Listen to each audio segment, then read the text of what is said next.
Coming up on 101 Sports. Mark Jackson out in Golden State. We'll tell you if he deserved to go. Plus, with the vote just days away, will Donald Sterling be able to keep ownership of the Clippers? All that and more. 101 Sports. Let go.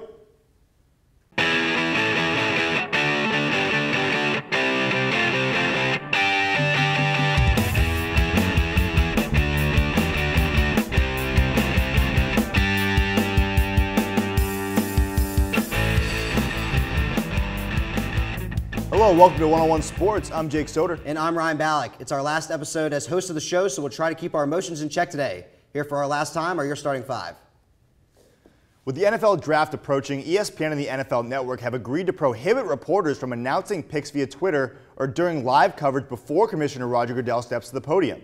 However, other news sources have not agreed to the same policy and reportedly will still leak picks before they're announced. Ryan, do you like what the major networks are doing in trying to prohibit these guys from leaking picks? I like the effort that these major networks are making. However, the only people who are really affected by this are the guys who are super obsessed with Twitter and super obsessed with the NFL, like us, that are going to be on Twitter constantly during the draft. And those guys are going to see the other reporters. They follow those guys, not just the mainstream Adam Schefter, Ed Warder, those guys. So I guess it's okay. Yeah, no, I understand why they're doing it, but the thing is, we as avid sports fans, we still want the information as quick as we can possibly get it. So we're going to be looking at these picks before they happen, and honestly, they're not going to be able to stop it ever. So I see this going eventually where Roger Goodell does not even have to step to the podium. They'll just flash the pick on the screen. It's literally like a 7-second differential. So you see the pick on Twitter, and then he finally goes. I mean, we've already heard, and we're just waiting for him to come to the podium and announce it. So I understand what they're doing, but I don't think it's going to be a huge deal.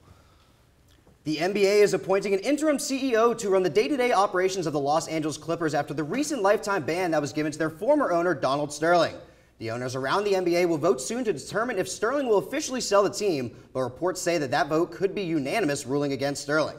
With everyone and their mother against Sterling, Jake, do you think Sterling has a fight whatsoever? Do you think he's going to make a fight? He's absolutely going to try to make a fight, but I don't really think he has one. If you're going strictly by the NBA Constitution and bylaws, it says that an owner can be stripped of ownership if 3/4 vote says that he should be stripped of ownership. And that's clearly, I think, going to happen at this point.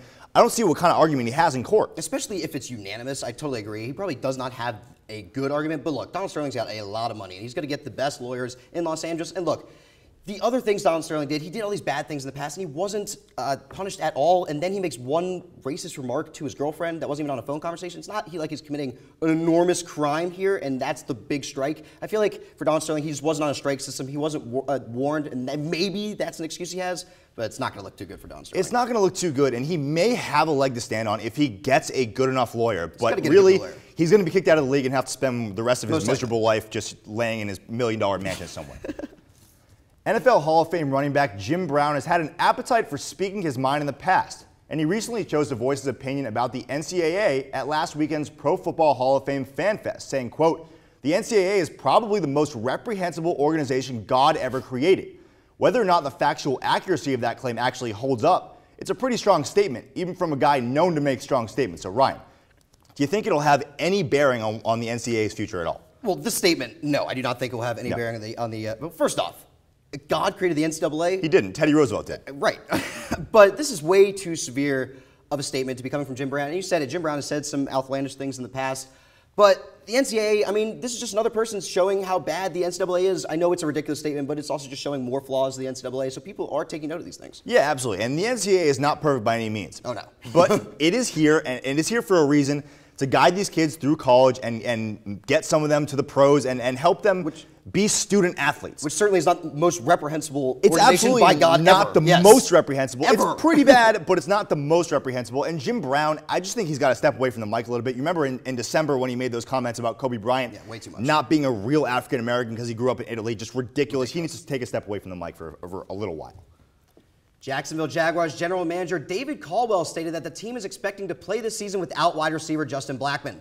Blackmon was suspended twice last year for violating the league's substance abuse policy.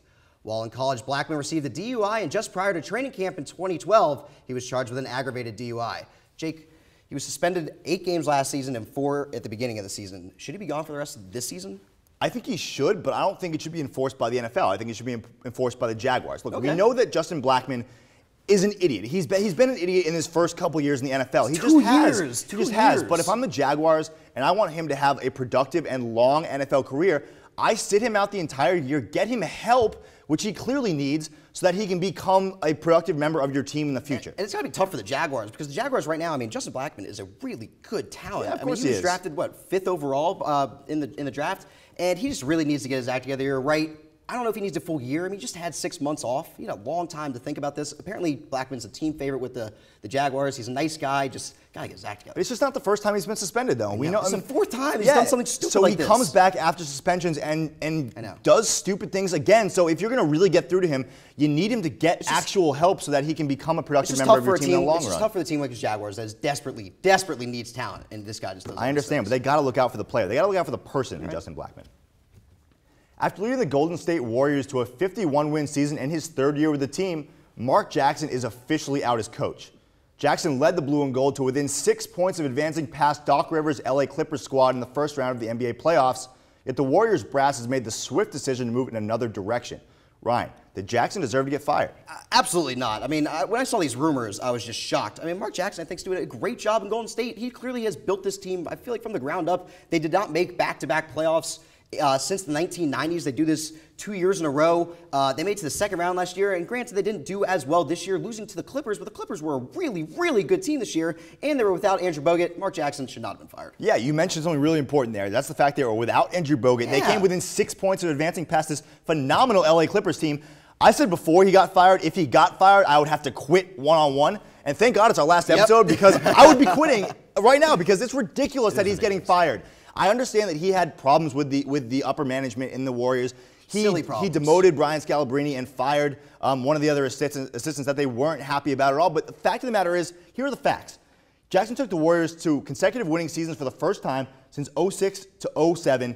Consecutive playoffs for the first time since 1992. It's been a while. Yeah, and consecutive 45-win seasons for the first time since the 70s. He's a very good coach, and they were on the way up. And look how much fun that team is. I mean, they got Steph Curry. They got a great little core of players right there. Mark Jackson's just the players love them. They love playing for the guy, too.